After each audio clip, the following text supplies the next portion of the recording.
parts.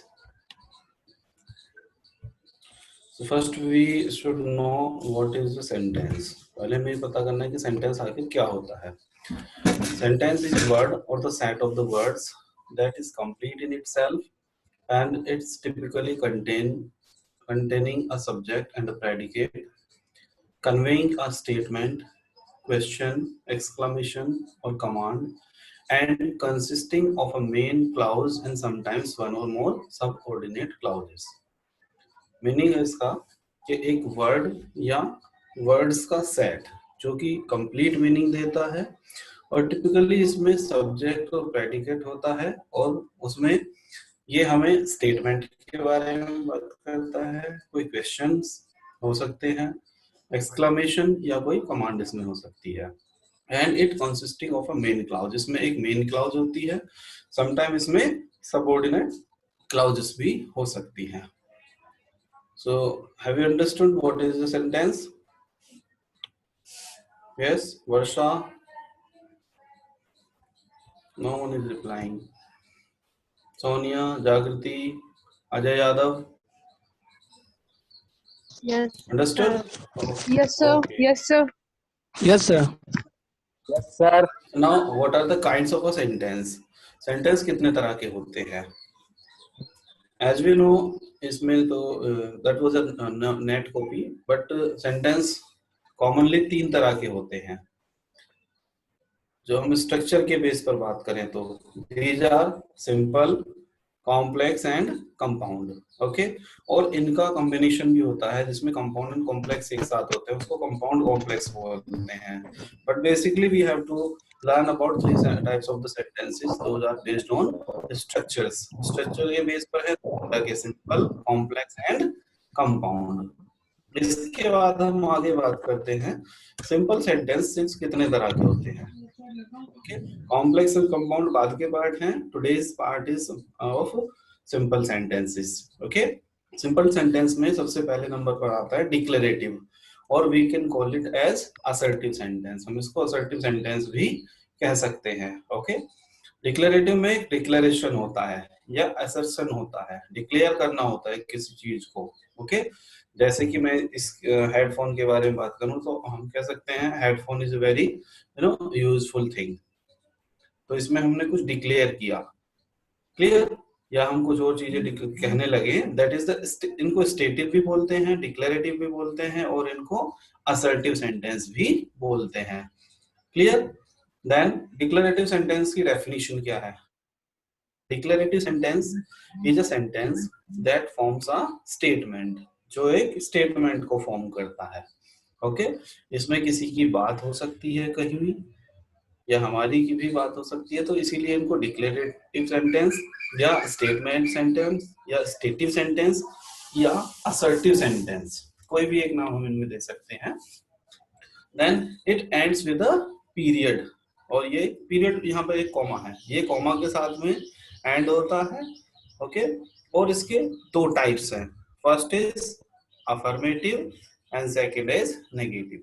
Affirmative talks about the affirmation means हम किसी बात को affirm करते हैं या हम किसी बात को means take करते हैं यहाँ पर. ओके, कोई हमने खुद बात की या किसी दूसरे की बात की, वहां पर नेगेशन नहीं होता है, यानी किसी ने कुछ कहा हमने उसको रिसीव कर लिया. ओके, या हमें किसी तरह की इंफॉर्मेशन इसमें मिलती है. जैसे मैं कहने लगूं आई हैव अ मोबाइल, मेरे पास एक मोबाइल है, तो हमें इंफॉर्मेशन मिली कि मेरे पास क्या है, मोबाइल है. या जस्ट अ मिनट, नहीं है, बट फिर भी ये नेगेटिव है, बिकॉज ये हमें नेगेटिव सेंस दे रहा है. तो यहाँ पर हम कह सकते हैं दैट वहां पर नेवर हो सकता है यूज, या फिर नॉट का यूज होगा. Okay, then second is after declarative, that is imperative. Imperative means a sentence that makes a command or the request. एक sentence जिससे command या request होती है, जैसे कि please come here, go there, go to bed, please bring my mobile. Okay, तो यहाँ पे imperative से हम एक request करते हैं या command करते हैं, या suggestion भी होता है, let's go for a walk, let's go for a movie. Okay, तो इस तरह से ये हो गए इम्पेरेटिव, जहां पर हम किसी को डायरेक्टली कमांड देंगे या फिर हम किसी से रिक्वेस्ट करेंगे या किसी को सजेस्ट करेंगे, यू शुड गो देयर, आपको वहां जाना चाहिए, यू यू शुड स्टडी, आपको पढ़ना चाहिए।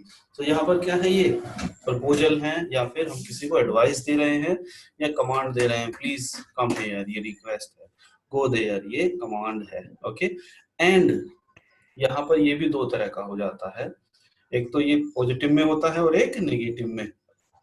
पॉजिटिव में जैसे गो देयर, यहाँ पर कमांड हो गई, नेगेटिव में होगा don't go there.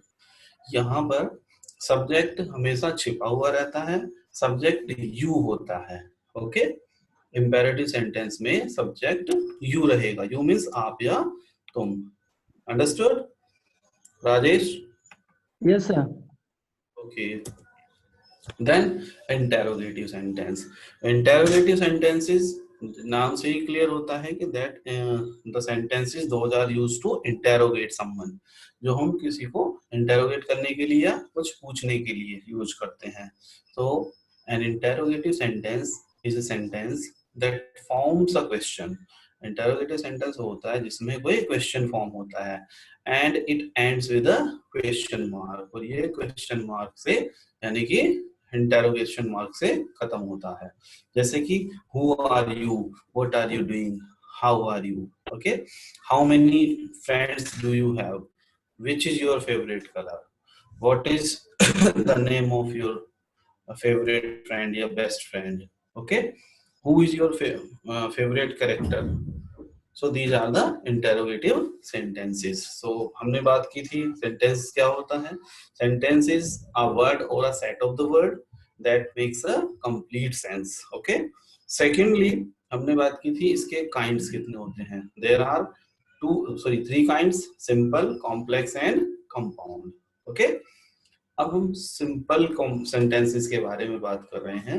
Simple sentence के पार्ट्स काइंड कितने हैं, first is affirmative, negative, interrogative, exclamatory और इम्पेरेटिव। ओके, हमने इम्पेरेटिव की बात की, हमने असर्टिव की बात की, उसके बाद इंटेरोगेटिव हमने हम डिस्कस कर चुके हैं, what is an interrogative sentence. Then exclamatory.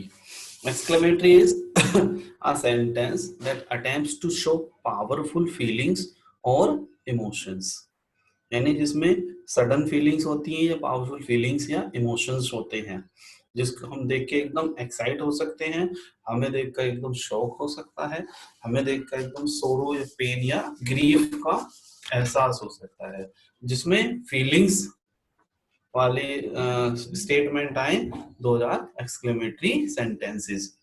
जैसे हाँ, there is a snake over there, means ओ वहां पर एक सांप है, wow what a beautiful girl she is. Okay, understood? Hooray, we won the match. Oh, we lost the match. Alas, his father is no more. So these are the exclamatory sentences. Yes? Hello? Yes, sir. It Is is. there any problem? Is there any problem? No, sir. Just a minute. Sir एक बार revise कर दीजिए। किस सारे sentences को sir इसी starting से exclamatory sentences is a sentence which is used to show the exclamation or the sudden feelings of joy, happiness or sorrow। जिस exclamatory sentences वो होते हैं जिसमें हम अचानक से आने वाली फीलिंग्स, खुशी की हो सकती हैं, दुख की हो सकती हैं, ओके, कष्ट की हो सकती हैं, एकदम आनंद वाली फीलिंग्स भी हो सकती हैं। तो जिन सेंटेंसेस में ये फीलिंग्स शो हों तो दो sentences are called as exclamatory sentences. Understood? Yes? Yes sir. Okay, exclamatory के बाद आता है एक वर्ड है that is optative sentence. Optative sentence में हम सडन किसी को कर्स या ब्लेस करते हैं, ओ गॉड ब्लेस यू, या हम कह सकते हैं directly God bless you, I curse on you या कर्स ऑन यू, ओके, तो इस तरह की जो फीलिंग्स है जिसमें अचानक वाली फीलिंग है, बट उसमें हम किसी को ब्लेस करते हैं या हम किसी को कर्ज करते हैं, ठीक है। May you live long, understood. तो यहाँ पर क्या हुआ, ये ऑप्टेटिव हुआ। देन हमने सिंपल सेंटेंस की बात की अभी। Simple sentence is a sentence, अभी स्ट्रक्चर बेस आ गए हैं जिसमें हमने भी सिंपल की ही बात की थी। सिंपल सेंटेंस क्या होता है, जिसमें एक इंडिपेंडेंट क्लाउज होती है। इंडिपेंडेंट क्लाउज का मतलब होता है उसकी सेपरेट मीनिंग होती है। क्लाउज के बारे में आगे हम अभी डिस्कस करने वाले हैं नेक्स्ट क्लास में, ओके। बिकॉज यदि क्लाउज के बारे में बात करेंगे it will be very lengthy, okay. Then अब सेंटेंस के parts of a sentences. Sentence के कितने पार्ट्स हो सकते हैं, कोई बताएंगे? यस, दो how many होते हैं, parts of a subject and predicate sir. Subject and predicate, very good. लेकिन हम इसको दो तरह से डिवाइड कर सकते हैं। There are two parts of a sentence. Number one is required parts of sentence, second is optional part of sentence. यानी कि रिक्वायर्ड में है जो नेसेसरी पार्ट है, ओके, जिसमें जरूरी होना है। सेकेंडली ऑप्शनल पार्ट है जिसमें हो सकता है कि वो हो या ना हो, ऐसा भी हो सकता है, okay. So there are two parts of a sentence.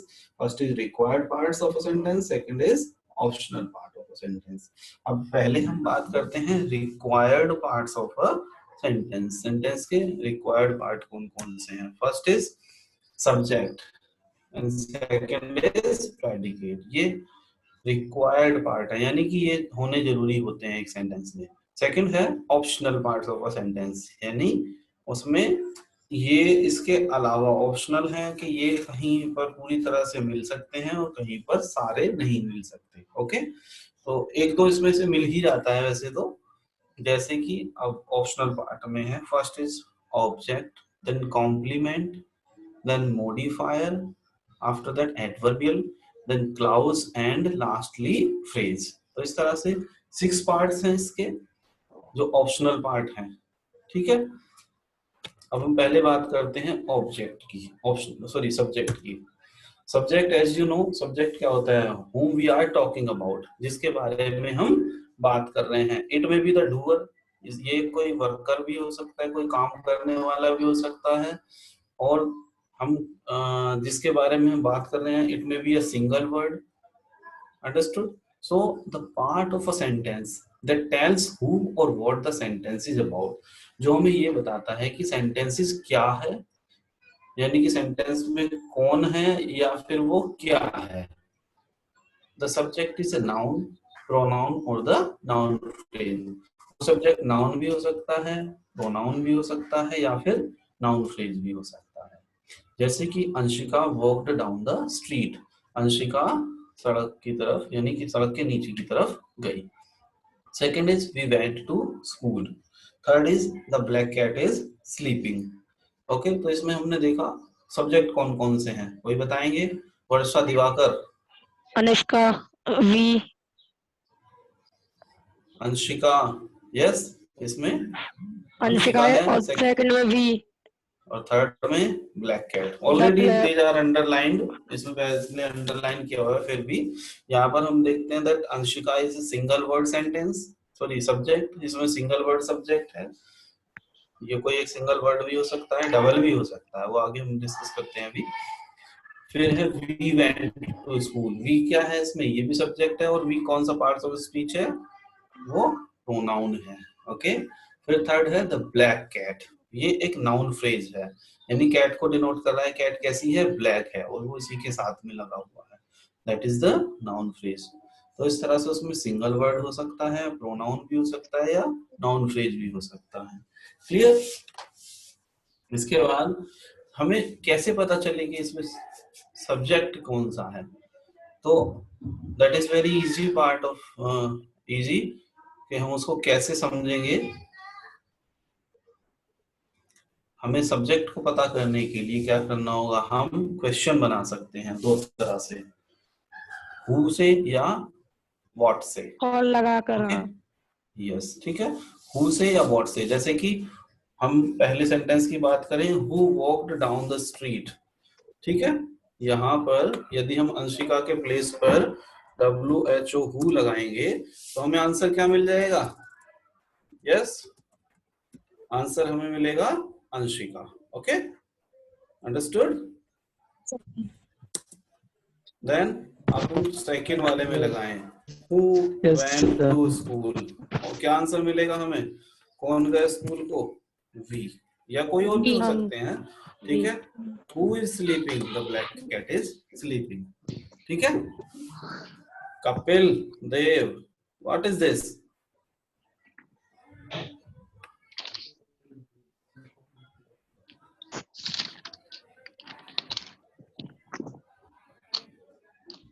Okay, तो समझ में आया इसको हम सब्जेक्ट कैसे फाइंड आउट करते हैं, हु लगा के या व्हाट लगा कर? Yes sir.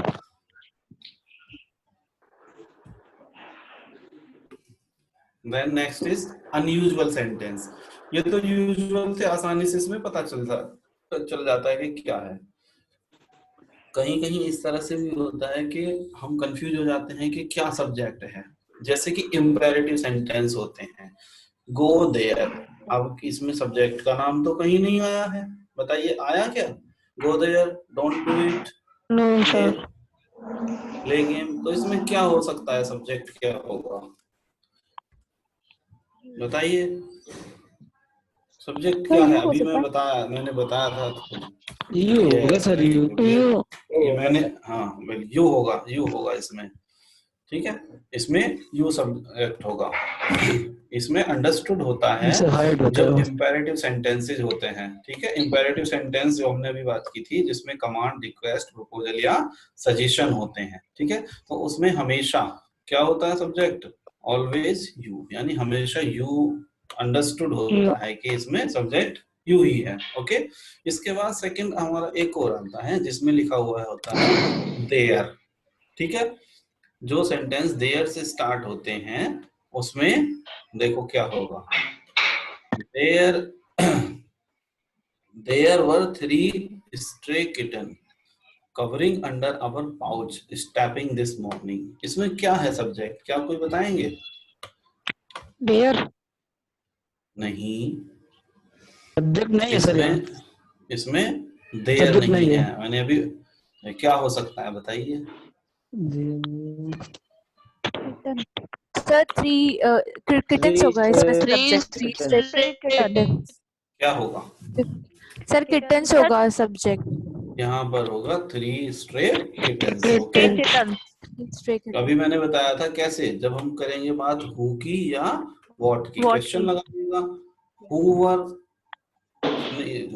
Who were covering under our porch step this morning, बताइए क्या होगा? हु के प्लेस पर ये आएगा, the 3 three kittens were stray covering, kitten. ठीक है। तो यहाँ पर हमने पता कर लेना है व्हाट या हु लगाकर, अंडरस्टूड। नेक्स्ट इज अब टाइप्स ऑफ, अब हमने सब्जेक्ट के बारे में बात की, सब्जेक्ट कौन कौन से थे, ठीक है। ये हमने बात की, सिंगल वर्ड भी हो सकता है, प्रोनाउन भी हो सकता है, नाउन फ्रेज भी हो सकता है। कैसे फाइंड आउट करेंगे? हम हु या व्हाट लगाकर फाइंड आउट करेंगे, ठीक है। इसके बाद आगे अनयूजुअल में, इंपेरेटिव में हमेशा यू होता है, और जहां पर देयर होता है वहां पर भी हम क्या करेंगे? वहां पर भी हु और व्हाट लगाकर फाइंड आउट कर लेंगे, अंडरस्टूड। इसके बाद है टाइप्स ऑफ सब्जेक्ट। सब्जेक्ट कितने तरह Excuse me, के sir. होते हैं? Yes, Sir, may I ask something about it? Yes. Sir, now you sharing that only we should let that only you subject. Sir, it is sufficient rule. Which type of the question are you talking about? Sir, now you share that in imperative sentence we should let only you subject. It is sufficient rule, Let sir. let you is there only na. When we talk about a sentence that is imperative, you is always understood there. Okay, वहां पर you हमेशा understood होता है imperative sentence में. So we can say that in imperative sentence you is the subject. Okay, imperative में you होता है subject. Okay, जैसे हम कहने लगे don't go there, तो हम क्या कहेंगे किससे कह रहे हैं, उसी किसी से तो कह रहे हैं ना, और वो किस में जी सर। आप होता है या यू होता है या तुम, जिसको हम कहते हैं, ठीक है। जैसे हमने कहा वहां मत जाओ, वहां मत जाओ, क्या हम किसी अन्य से कह रहे हैं? हमने ये थोड़ी कहा वह वहां ना जाए, No, so it is तो only ये two वाला person नहीं, about. ठीक है। तो sir you you. Is the subject in imperative yes sir. Sentence, okay. Okay, okay sir. Now next is simple subject. Simple subject में it may be just one word, इसमें केवल एक word हो सकता है और विदाउट एनी मॉडिफायर। मॉडिफायर के बारे में हम आगे बात करेंगे। यूजुअली इट में हैव अ नाउन और प्रोनाउन, जिसके जिसके बारे में हमने भी यहाँ पर बात की थी, ठीक है। यहाँ पर एक वन सिंगल वर्ड हो सकता है, फिर नाउन या प्रोनाउन भी हो सकता है, और यहाँ पर नाउन फ्रेज भी हो सकता है, ओके। जैसे Chuck Palahniuk Fight Club is my favourite novel. अब इसमें हम बात कर रहे हैं एक वर्ड की, सिंपल सब्जेक्ट के बारे में। तो इसमें हम कह रहे हैं कि ये एक राइटर है चक, ठीक है, उसका फाइट क्लब जो नॉवेल है वो मेरा फेवरेट है। तो यहाँ पर एक सिंगल सब्जेक्ट है, that is fight club, okay. Secondly Geetika is a thin girl. यहाँ पर क्या है, यहाँ पर भी एक सिंगल सब्जेक्ट है, सिंगल में सिंपल है, okay. Anshika will white wash the study room. तो यहाँ पर एक सिंगल सब्जेक्ट की हम बात करें, जहाँ पर सिंगल सब्जेक्ट होगा that will be simple subject, okay. Understood? Yes sir. Yes sir. Then complete Yes. Subject. Complete subject में क्या होता है, simple subject plus all modifier. Simple subject भी होगा और इसी के साथ साथ जो उसके मॉडिफायर्स हैं। अब मॉडिफायर्स क्या होते हैं, मैं पहले आपको मॉडिफायर्स बता देता हूँ। मॉडिफायर्स होते हैं जो क्वालिटी बताते हैं। अब समझ में आया क्वालिटी क्या बताते हैं? एडजेक्टिव क्वालिटी बताता है यस सर। और एडवर्ब एडजेक्टिव। क्वालिटी बताता है। तो मॉडिफायर को हम क्या कह सकते हैं, क्या कह सकते हैं यहाँ पर? Adjective and adjective adverb, and adverb. ठीक है। ये किसने क्रॉस किया भाई स्क्रीन पर, ठीक है। उसके बाद Chuck's Palahniuk Fight Club is my favourite novel. Same sentence है, लेकिन अब हम यहाँ पर क्या कह रहे हैं, हम पूरे से एक नॉवल की बात कर रहे हैं, ठीक है। सेकंड है Thomas Edison a great scientist invented the light bulb. अब यहाँ पर एक पूरा सेंटेंस में कंप्लीट सब्जेक्ट क्या है?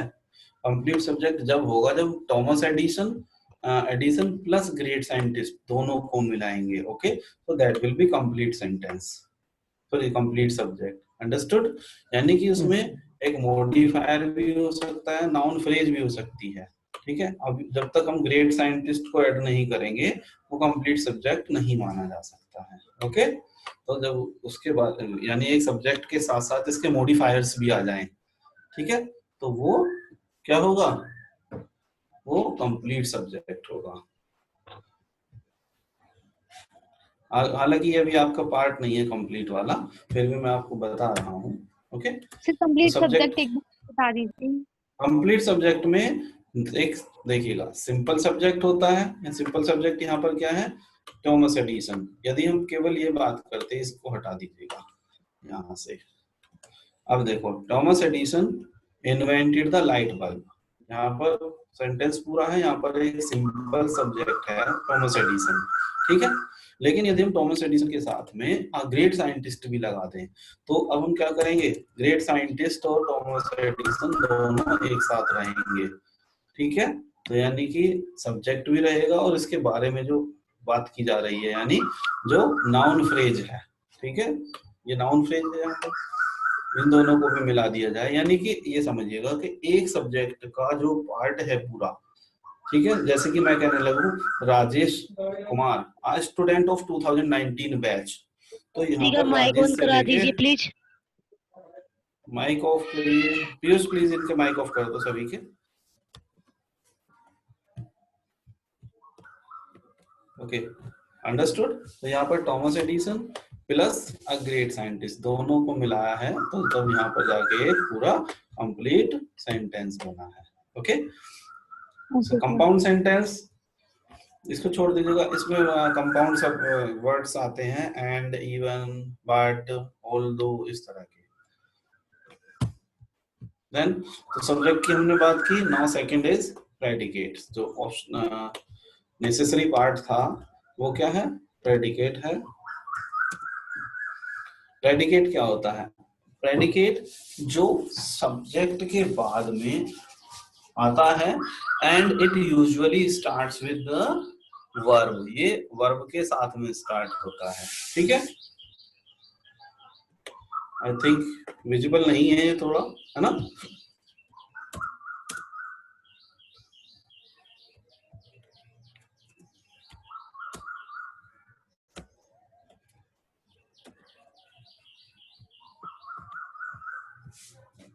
डोंट वरी सर, जूम हो रहा है।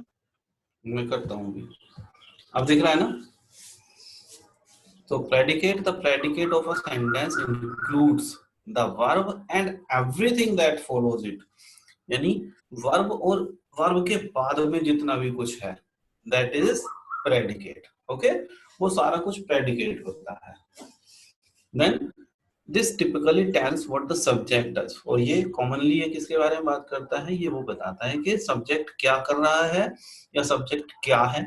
Okay, with an action verb or describing the subject using a linking verb. इसमें एक्शन वर्ब हो सकती है, एक्शन वर्ब यानी कि डू, डज, ईट वगैरह, ये सब्जेक्ट ये होंगे सब।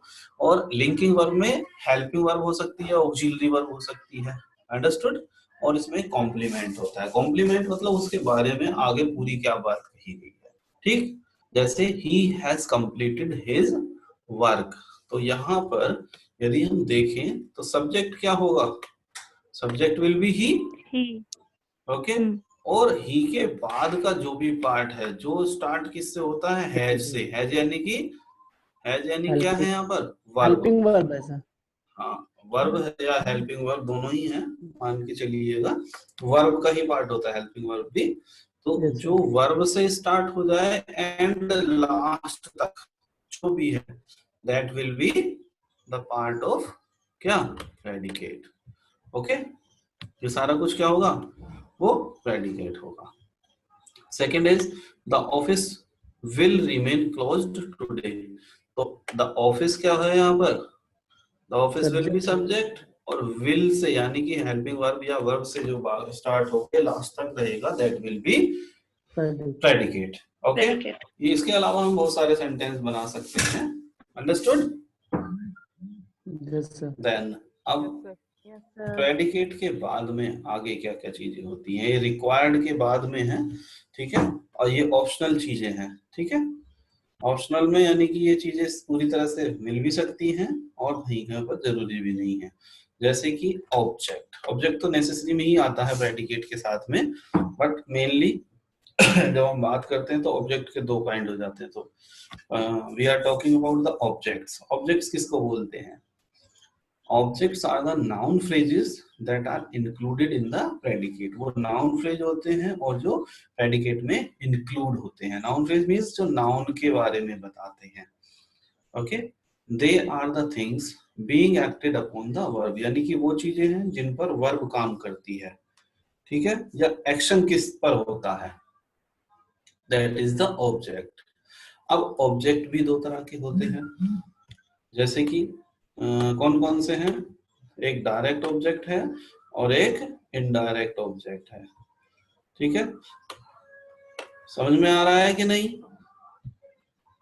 Yes, yes sir. तो हम बता रहे थे ये दो तरह के ऑब्जेक्ट होते हैं, एक डायरेक्ट ऑब्जेक्ट और एक इनडायरेक्ट ऑब्जेक्ट, ठीक है।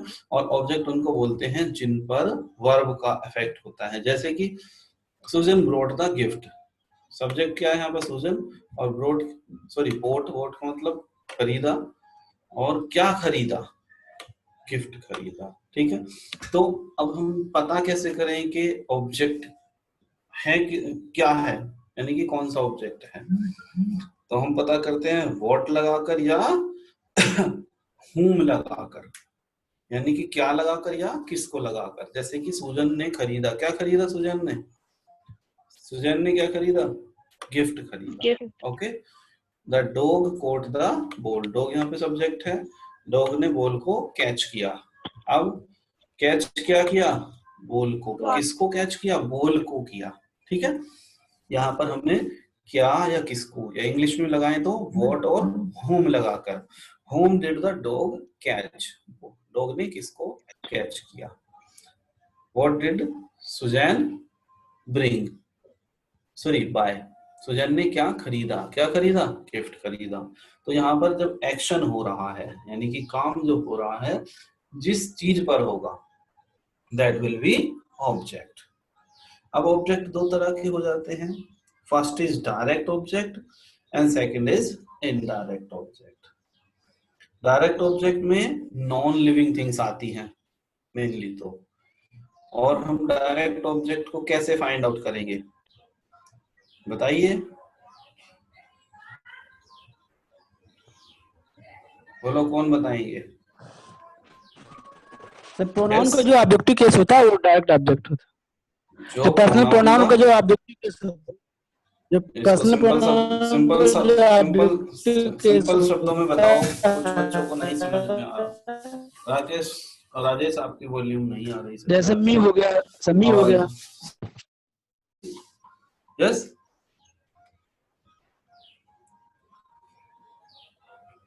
चलो ये आपके लिए क्वेश्चन है, इसको फाइंड आउट करके लाना। ठीक है, इसके बाद होता है कॉम्प्लीमेंट। कॉम्प्लीमेंट का मतलब होता है the items that follows the verb, वो आइटम या वो चीजें जो वर्ब को फॉलो करती हैं, यानी वर्ब के बाद में जो भी चीजें आती हैं, that will be the complement. Okay, जैसे आई एम अ टीचर, तो वर्ब क्या है यहाँ पर, सब्जेक्ट क्या है, सबसे पहले ये बताओ। आई, जो subject is direct I, direct होता है उसे क्या से क्वेश्चन करते हैं, और जो इनडायरेक्ट होता है उसे हम से क्वेश्चन करते हैं। अभी सभी को बताने दीजिएगा जब देखते हैं। देखो यहाँ पर हम देखते हैं आई इज, आई क्या है यहाँ पर, सब्जेक्ट, और एम क्या है, वर्ब, सब्जेक्ट और आ टीचर, वर्ब इसके बारे में जो बात कही जा रही है, that will be the complement. तो जैसे भी बताया था, जो वर्ब के बाद में जो भी चीजें आई, वर्ब क्या था यहाँ पर एम, और एम के बाद क्या आया है, अ टीचर, तो a teacher will be complement. Okay, understood. After that, the cat was the laziest creature. तो the cat is subject here, was verb, और अभी बताया था कि verb के बाद में जितनी भी चीजें आ जाती हैं, that will be the complement. Okay, complement. got it? समझ में आ गया? Yes, sir.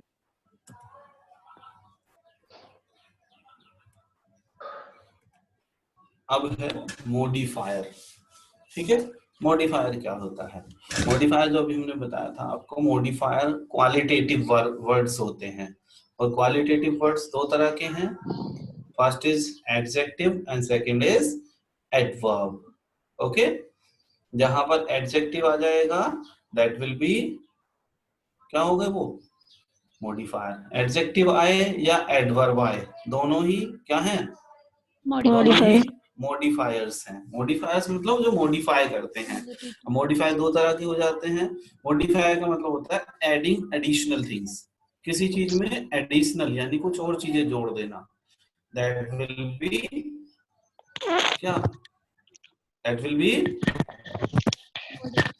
B modifier. बताते नहीं है कोई आंसर। और मॉडिफायर दो तरह के हैं, adjective and second is adverb. Adjective क्या होते हैं, दैट मॉडिफाइज द नाउन, और दैट मॉडिफाइज द नाउन और प्रोनाउन, जैसे कि प्रोनाउन हो गया, या फैट हो, ठीक है, थिन हुआ, फैट हुआ, लॉन्ग भी हो सकता है, ठीक है ना। और बताइए कौन है, वाइड है, ठीक है। तो इस तरह से। इसके बाद है एडवर्ब। एडवर्ब क्या होते हैं, that modify verb, adjectives and other adverbs. Adverbs वो होते हैं जो एडजेक्टिव को मॉडिफाई करें, और एडवर्ब दोनों चीजों को मॉडिफाई करते हैं, ये वर्ब को, एडजेक्टिव को एंड अदर एडवर्ब्स को मॉडिफाई करते हैं। These are called as the adverbs. Okay, तो ये भी मॉडिफायर हैं, जैसे कि इसमें है द ब्लू बोट सैंक। यहाँ पर ब्लू क्या है पहले तो ये बताओ। Blue is adjective. Okay, adjective है। ठीक Yes. है। Second is the boat sank slowly. ये गलत लिखा हुआ है, स्लोली सैंक नहीं है, सैंक स्लोली है। ओके, तो यहाँ पर क्या है, ये कौन सा है यहाँ पर एडवर्ब, एडवर्ब या एडजेक्टिव? स्लोली, ठीक है, ऐसे स्लोली एडवर्ब हुआ। या फिर हम कह सकते हैं ही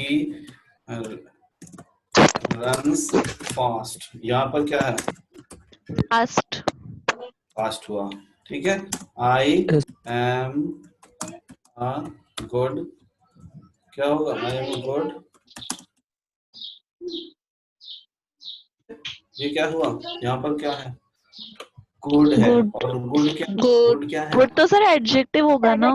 हाँ तो मैं एडजेक्टिव पूछ होगा रहा हूँ सर। ना आपसे, एडजेक्टिव होगा या एडवर्ब होगा, यहाँ पर दोनों चीजें हम बात कर एडजेक्टिव रहे होगा हैं, सर। ठीक है। ओके जैसे हमने ओके अभी ब्लू पूछा था आपसे, ये एडवर्ब है, और इसमें क्या था, इसमें फास्ट है, और यहाँ पर स्लोली है। स्लोली है। अंडरस्टूड, ठीक है। तो इस तरह से हमारे एडजेक्टिव और एडवर्ब दोनों हो गए हैं, और ये मॉडिफायर्स कहलाते हैं।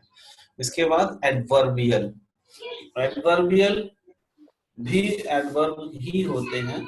Okay, not all the modifiers are single word, लेकिन इसमें थोड़ा सा डिफरेंस है एडवर्बियल और एडवर्ब में। पूरे मॉडिफायर्स, मॉडिफायर्स यानी जो एडजेक्टिव और एडवर्ब थे वो पूरी तरह से सिंगल वर्ड नहीं होते हैं हमेशा, ठीक है।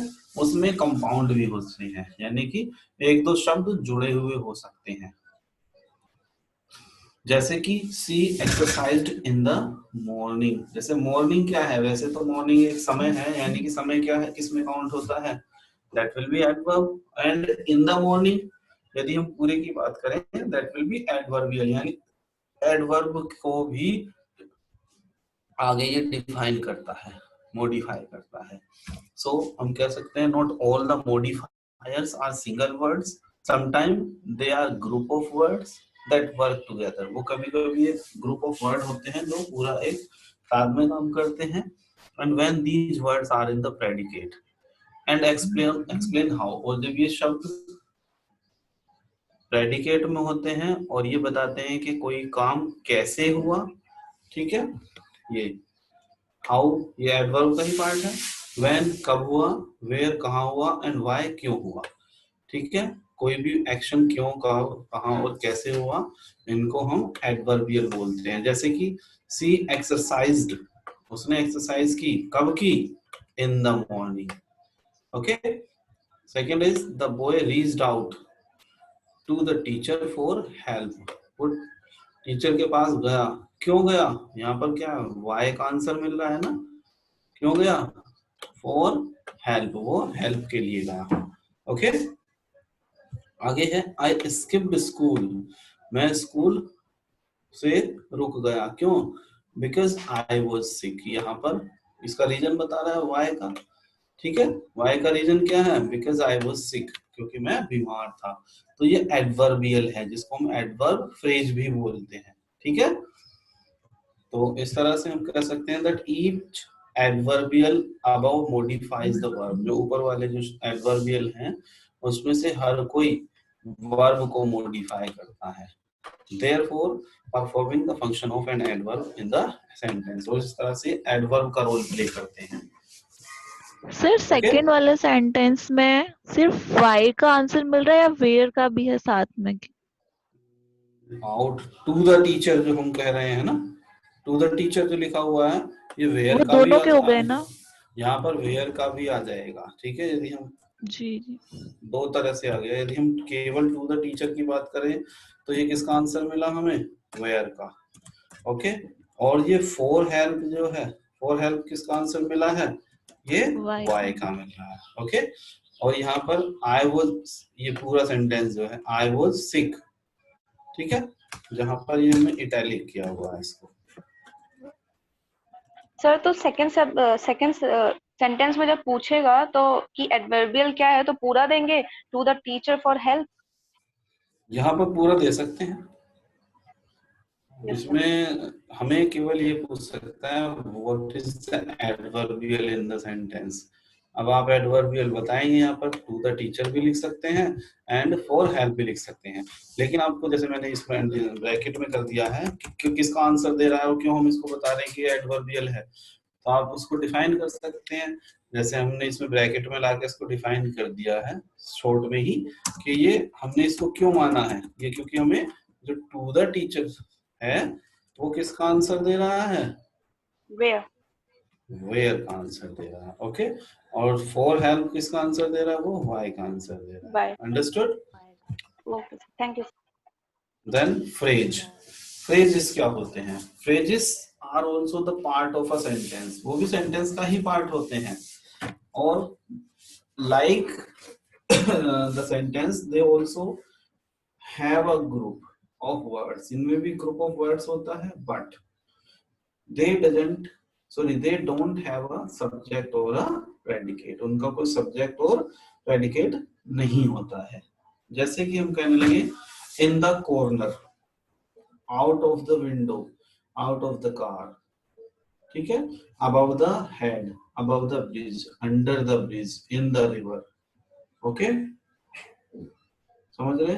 तो यहाँ पर मीनिंग तो हमें समझ में आ जाती है, but we can not get the complete meaning itself, हमें इससे पूरी तरह से पूरी मीनिंग नहीं मिल पाती है। अंडरस्टूड? फ्रेज समझ में आ रहा है? Ajay, Gupta, Priyansha? No one sir, is एक बार फिर रिप्लाइंग। से बता दीजिए।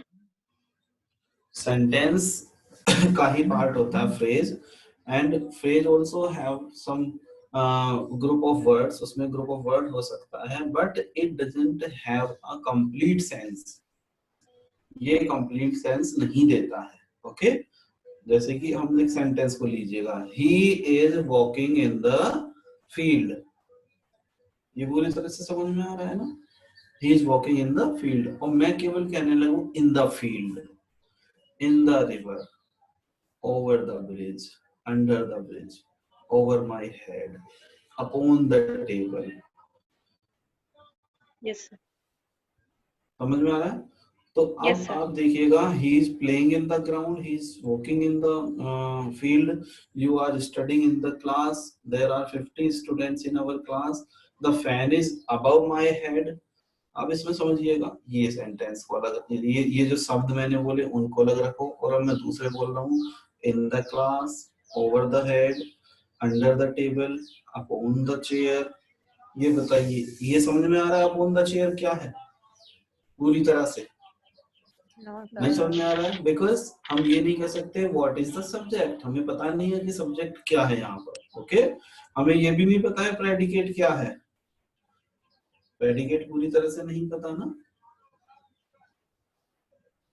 तो इस तरह से हम कह सकते हैं they also have the set of the words but do not give the complete meaning, उसमें हमें पूरी तरह से मीनिंग नहीं मिलती है। ओके, ये फ्रेजेस 4 तरह के हैं। First is noun phrase, second is adjective phrase, third is prepositional phrase, and fourth is adverb phrase. ठीक है, noun phrase. Excuse me, sir. Yes, Sir, phrase make the different means of the two words.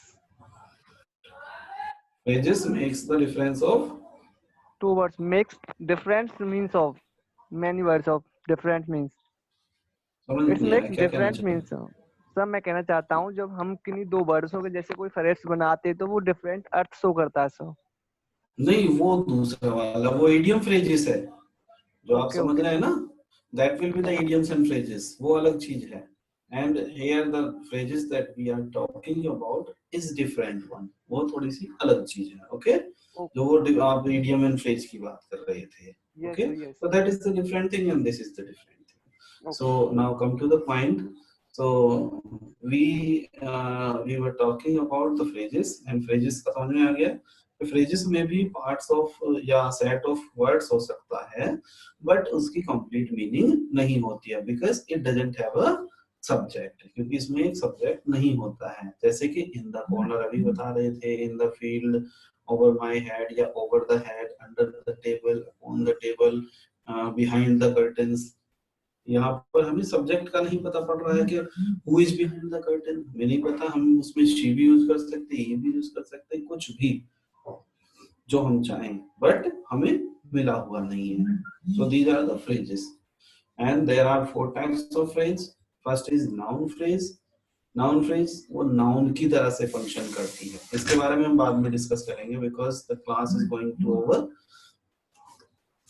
Okay okay sir.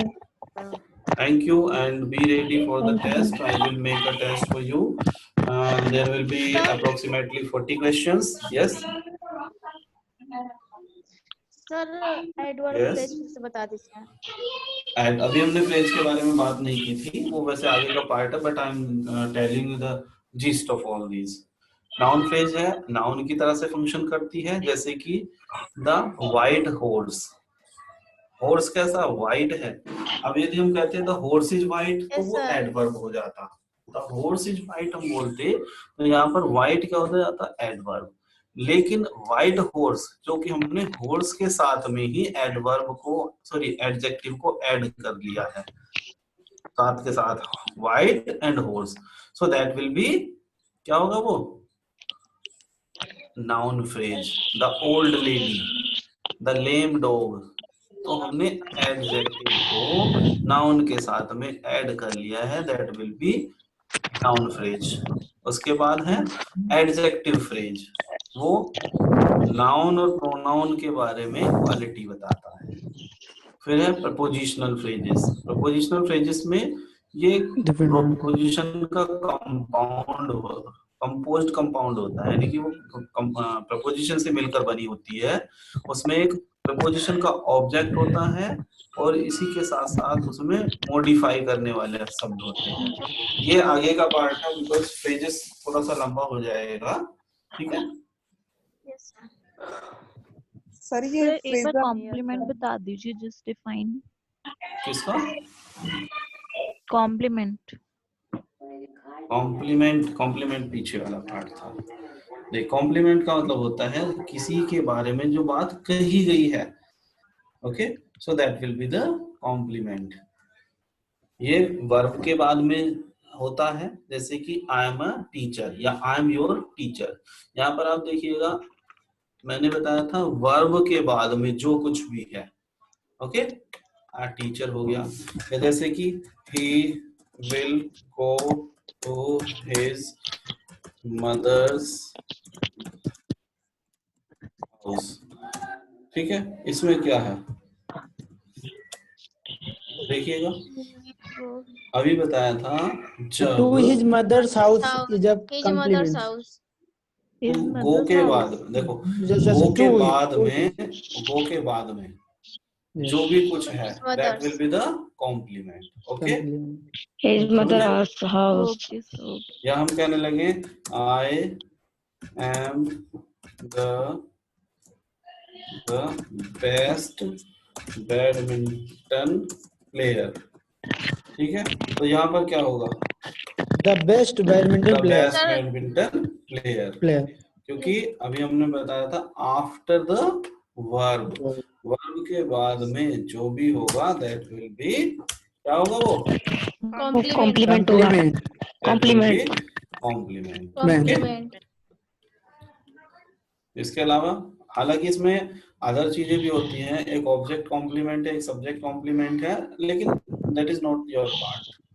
Okay, वो syllabus आपके part syllabus है वो आपका नहीं है, फिर वो ज्यादा डीप हो जाता है, that is not for you. Okay, so that was all about the sentence, its kinds and its parts. अभी तक यहाँ पर किसी को कोई प्रॉब्लम है? Yes. No sir. No sir. अब Clear. ठीक है, 2 मिनट रिवीजन कर लेते हैं. सेंटेंस क्या होता है? इट इज द वर्ड और the set of the words that gives the complete meaning. ठीक है, अब सेंटेंस के कितने तरह के प्रकार हैं? वो 3. पहले तो कॉमनली हम जब बात करते हैं स्ट्रक्चर बेस्ड, वो 3 तरह के हैं, सिंपल, कॉम्प्लेक्स और कंपाउंड. Okay, Compound. इसके बाद जो पर्पस बेस्ड है वो हैं कौन से? डिक्लेरेटिव। डिक्लेरेटिव में डिक्लेयर करते हैं किसी चीज को, एंड हम इनको स्टेटिव भी बोल सकते हैं, स्टेटमेंट वाले भी बोल सकते हैं, असर्टिव भी बोलते हैं। असर्टिव के दो पार्ट हैं, affirmative and negative. Negative. Affirmative में किसी बात को अफर्म करते हैं, या समझ लीजिएगा कि हमें कोई जवाब मिल रहा है, ठीक है, यस सर। वो that will B declarative, sorry assertive. Assertive के दो पार्ट हो गए, अफर्मेटिव।